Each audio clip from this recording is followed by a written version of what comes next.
ರಾಜ 201ರಲ್ಲಿ ಸೋತಿದವರು ಮರು ಎಣಿಕೆ ಆದಮೇಲೆ 52 ಮತಗಳು ಜಾಸ್ತಿ ಬರ್ತವೆ. ನಾನು 52 ಮತಗಳು ಜಾಸ್ತಿ ಜೀವರಾಜನಿಗೆ ಬರ್ತವೆ.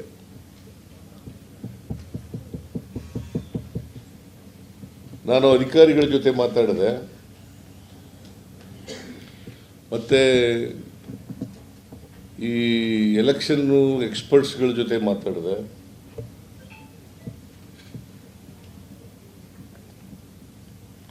ನನಗೆ ಗೊತ್ತಾದ ಏನಪ್ಪ ಅಂತಂದರೆ, ಈ ಸಾಮಾನ್ಯವಾಗಿ ಎಣಿಕೆ ಆದಮೇಲೆ ಎಲ್ಲ ದಾಖಲಾತಿಗಳನ್ನೆಲ್ಲ ಒಂದು ಟ್ರಂಕ್ನಲ್ಲಿ ಇಟ್ಟು ಕಳಿಸ್ತಾರೆ ಅವರ ಕೆಳ ಅಧಿಕಾರಿಗಳು. ಇಲ್ಲ ಈ BJPಯವರು ಇನ್ಫ್ಲೂಯೆನ್ಸ್ ಮಾಡಿ ಅವರು ಅಧಿಕಾರದಲ್ಲಿ ಇದ್ದರು. ಆಗ ಕೌಂಟಿಂಗ್ ಆಗುವಾಗ ಅಧಿಕಾರದಲ್ಲಿ ಯಾರಿದ್ದವರು? BJP. ಅವ್ರದ್ದೇ ಸರ್ಕಾರ ಇತ್ತು, ಕೇಂದ್ರದಲ್ಲೂ ಸರ್ಕಾರ ಇತ್ತು, ಇಲ್ಲೂ ಸರ್ಕಾರ ಇತ್ತು. ಡಬಲ್ ಇಂಜಿನ್ ಸರ್ಕಾರ ಅವ್ರು ಹೇಳೋ ಪ್ರಕಾರ.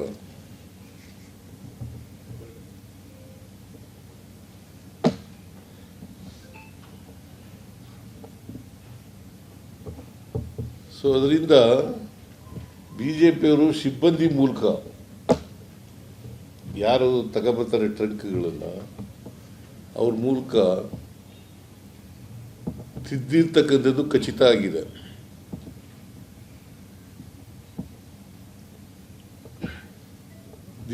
It amounts to criminal conspiracy and vote chore. Tampering.